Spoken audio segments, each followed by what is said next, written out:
glory, honor, exaltation, and all praises belongs to supernatural, wonder-working God. Hallelujah. My dear friends, last two videos we made it a topic.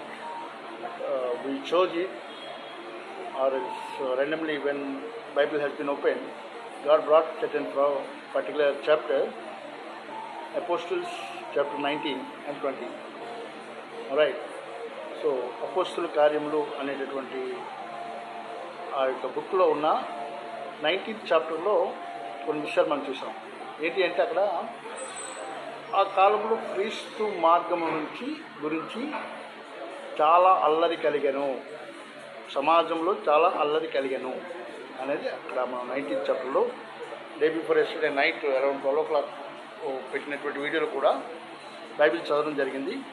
దానికన్నా ముందు కూడా ఎందుకు నేను ఈ రీతిగా దేవుని యొక్క వాక్యాన్ని ప్రకటించడానికి వస్తున్నాను, ఈ ప్రకటించే క్రమంలో ఏ విషయాలు నేను మీ ముందు పెడుతున్నాను అనే విషయం కూడా మాట్లాడడం జరిగింది. So sometimes when I here from the other man of God, if that message is attracting my heart and it is giving me revival, definitely I bring such topics in my speeches. Definitely I will refer that particular man of God's name in my live evangelium. That is one. And another times I read Bible. When I am reading Bible, God brings certain understandings. I will speak.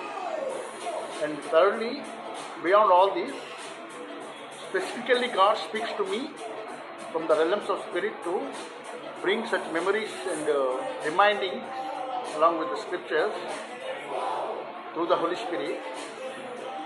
I definitely will bring and present those things which have been revealed from the God's kingdom.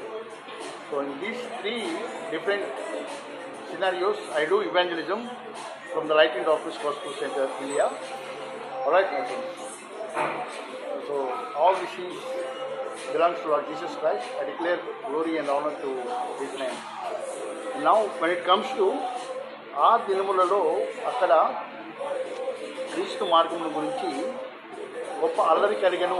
అక్కడ సమాజంలో, ఎక్కడ సమాజంలో, అక్కడ Jerusalem and Galilee ప్రాంతంలో అక్కడ అపోస్తలుడైనటువంటి పౌలు గారు ఆయన క్రీస్తు గురించి ప్రకటిస్తున్నప్పుడు క్రీస్తు ప్రేమను గురించి ప్రకటించకూడదు అనేటటువంటి అక్కడ ఎన్విరాన్మెంట్ వచ్చింది. ఎందుకు వచ్చింది అనేది ఈరోజు మన టాపిక్. అయితే అక్కడ మనం చూసినట్లయితే అక్కడ ఉన్నటువంటి సమాజంలో man called Demetrius, whose job is goldsmith, something like carpentry work, whatever it is, that ఒక కంసాలి అని రాయబడి ఉన్నది. సో ఆ వ్యక్తి డెమెట్రియస్ అనే వ్యక్తి అండ్ అక్కడ ఉన్నటువంటి వాళ్ళకి అర్తెమీదేవి యొక్క గుళ్ళ హుండీలు, సమ్ పర్టికులర్ ఐడల్స్ అనేవి తయారు చేసి అమ్మడం అనేది జరుగుతుంది. అందువల్ల వాళ్ళు అక్కడ చాలా ఎక్కువ లాభం తెచ్చుకుంటున్నారు. ఎందుకు తెచ్చుకుంటున్నారు అంటే అర్తెమీదేవిని నమ్ముకునేటువంటి భక్తులు ఎక్కువ ఉన్నారు అక్కడ. సో ఫర్ ఎగ్జాంపుల్, నేను అర్తెమీదేవి గారిని మొక్కుతున్నాను అనుకున్నాను. సో నా దగ్గర ₹1,00,00,000 డబ్బు ఉన్నప్పుడు, అయ్యా అర్తెమీదేవికి ఒక మంచి విగ్రహం చేయి, అంత డబ్బు అయినా పర్వాలేదు, అది నేను మా ఇంట్లో పెడతాను, ఇగో ఈ 10 లక్షలు తీసుకో అని చెప్పి అది చేయిస్తాం. ఎందుకంటే అర్తెమీదేవిని మనం మొక్కడం వల్ల కొన్ని మంచి జరుగుతుంది అనేటటువంటి ఒక మంచి విశ్వాసంతో వారు ఒక జీవన విధానంలో ఆమె దేవత, మాకు రక్షించే దేవతాన్ని నమ్ముతున్నారు. తప్పులేదు. సో అలా నమ్మడం తప్పులేదు. అయితే అక్కడ జరిగే సిచ్యువేషన్ని అనలైజ్ చేస్తూ మనం ఈ బైబిల్ స్టడీ చేస్తున్నాం. అయితే అక్కడ క్రీస్తు మార్గముల గురించి గొప్ప అల్లరి కలిగను అని ఉంది. అక్కడ సమాజంలో ప్రజలు 3 గ్రూపులుగా విడిపోయారు. యాక్చువల్గా బైబిల్లో రాయబడినది 2 గ్రూపులుగా విడిపోయారని ఉంది. కానీ నేను స్టడీ చేస్తున్నప్పుడు స్పిరిచువల్లంలో నాకు అర్థమైంది ఏంటంటే అక్కడ 3 గ్రూపులు ఉన్నారు. ఒక గ్రూప్ అందరూ కూడా అర్తెమీదేవిని నమ్ముతూ అర్తెమీదేవిని మాత్రమే ఇక్కడ ఆరాధించాలి అనేటటువంటి గ్రూప్. ఇంకో గ్రూప్ ఏంటి, అపోస్తలుడైనటువంటి పౌలు గారు ప్రకటిస్తున్న మాట ఏంటంటే మనం చేతులతో చేసుకునేటటువంటిది ఏది కూడా అది దేవుడు కాలేదు, దేవుడు మనం సృష్టించిన సృష్టికర్త మనల్ని తయారు చేశాడు కనుక ఆయన దేవుడు, ఆయన తన కుమారుడైన యేసుక్రీస్తుని మన భూమి మీదకి పంపించి మనందరికీ కూడా రక్షణ ఇవ్వడానికి, ఆ నిత్యం మండుతున్న అగ్నిగుండంలోకి తప్పించడానికి ఆ క్రీస్తు ప్రభు వారిని భూమి మీదకి పంపించారు. ఆయన ఇచ్చినటువంటి బోధ ద్వారా, ఆ బోధను మనం వినడం ద్వారా మన హృదయాల్లో మనం తీసుకున్నటువంటి తీర్మానం ద్వారా మనం రక్షించబడతాము నిత్యమడుతున్న అగ్నిగుండంలో నుంచి అని సువార్త అనేది ప్రకటించబడుతూ ముందుకు వెళ్తుంది. అయితే ఇక్కడ పాయింట్ ఏంటంటే అంత మంచి శుభవార్త ప్రకటించబడుతున్నప్పుడు అక్కడ అల్లరి ఎందుకు కలిగింది అనేది అనలైజ్ చేసినప్పుడు మనం అల్లరి ఎందుకు కలిగింది అని మనం చూసినట్లయితే ఆ అల్లరికి కారణం ఎవరు అయి ఉండాలనేది పర్టికులర్గా మనం రీసెర్చ్ చేయాలి. నాకు తెలిసి నేను అనుకున్నది ఏంటంటే అక్కడ అర్తమీదేవి అనేటటువంటి పేరు కలిగిన ఆ తల్లి మేబీ తన జీవితంలో కొన్నాళ్ళు మంచి కార్యాలు చేస్తూ చనిపోయి ఉండవచ్చు. ఏంటో ఆవిడ చరిత్ర మనకు తెలియదు, కానీ ఆవిడని ఒక దేవతగా నమ్ముతున్నారు వాళ్ళందరూ. అయితే ఆమెని నిజంగా ఆరాధించి గొప్పగా అర్తమీదేవిని ప్రేమించేటటువంటి భక్తుల కొరకు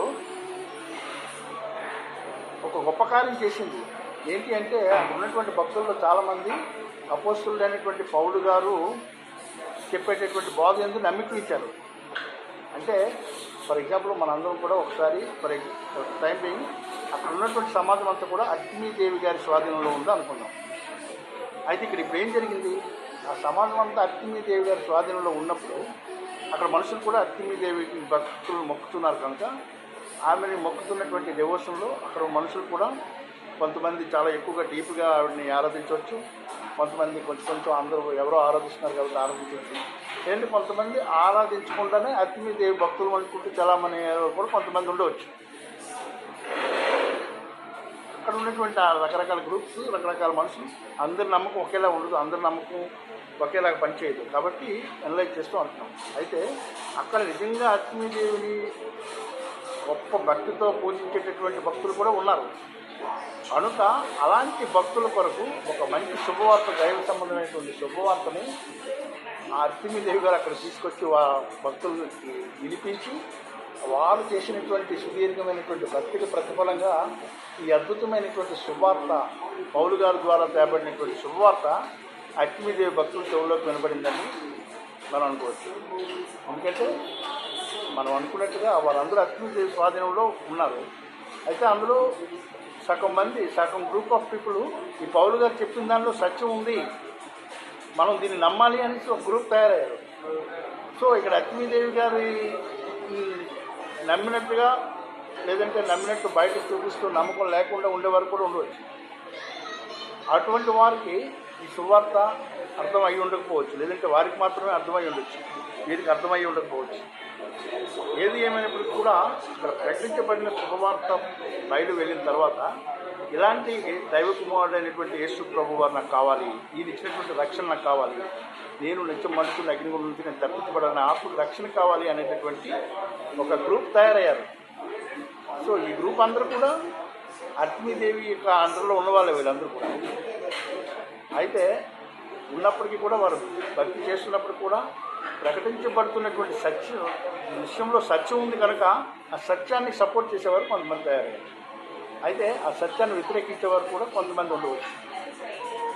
పర్టికులర్గా ఇక్కడ అర్తమీదేవి ఎవరిని ప్రేరేపించలేదు, వీరితో గొడవపడమని, క్రీస్తు మార్గాన్ని ఆపించమని, లేదంటే ఆ గ్రూప్ వాళ్ళు కూడా అలా చేయలేదు. కానీ అక్కడ స్పష్టంగా రాయబడిన మాట ఏంటంటే అక్కడ అర్తమీదేవి విగ్రహాలు తయారు చేసి అమ్మడం వలన Demetrius and other person his colleagues co business మ్యాన్కి చాలా ఎక్కువ లాభం వస్తుంది ఆ విగ్రహాలు చేసి అమ్మడం వల్ల.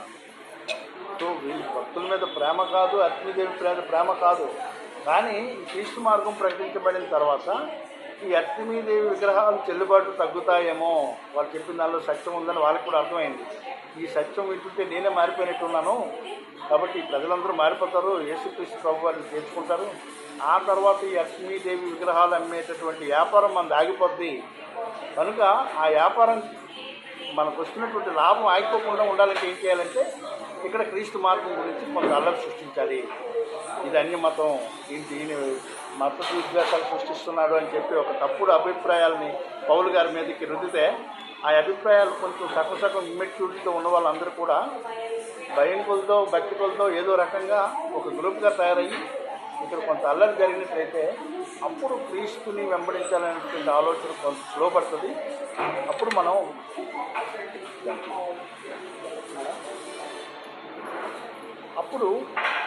ఈ యొక్క అర్తమీదేవి విగ్రహాలు యాక్చువల్గా మళ్ళీ చెల్లుబాటు అవుతాయి.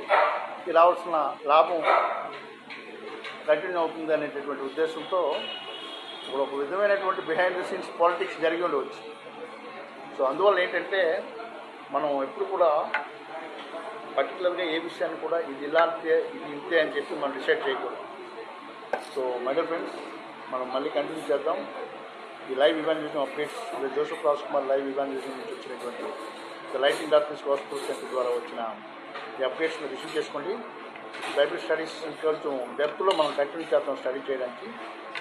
దేవుడు మీ అందరిని దీవించిన గాక. ఇప్పటికీ కూడా అర్తెమీదేవి భక్తులు ఎవరైనా అక్కడ ఇజ్రాయెల్ దేశంలో ఉన్నట్లయితే వారు కూడా ఈ క్రీస్తు ప్రభు వారి యొక్క శుభవార్తను తెలుసుకొని రక్షణ మార్గంలోకి వారు వచ్చుతారు కాక. దేవుడు ఇచ్చినటువంటి ఈ యొక్క అద్భుతమైనటువంటి శుభవార్త అక్కడ భక్తులకి అందింది అంటే ఖచ్చితంగా అర్తెమీదేవి గారు వారి జీవితాల్లో ఒక అద్భుతం చేస్తున్నారని నమ్ముతున్నాం. ఎందుకంటే ఈ శుభవార్త వెనక ముందు వారంతా కూడా అర్తెమీదేవిని ఆరాధిస్తూ అర్తెమీదేవి గారి సంరక్షణలో ఉన్నారు కనుక అటువంటి వారికి అద్భుతమైన శుభవార్త వచ్చింది. కాబట్టి so let us not be the cause of deviations or discreated situations anywhere. Let us respect everybody and also let us object anything which is not truth. దేవుని నామం మహిమపరచుకొని గాక. హల్లెలూయా.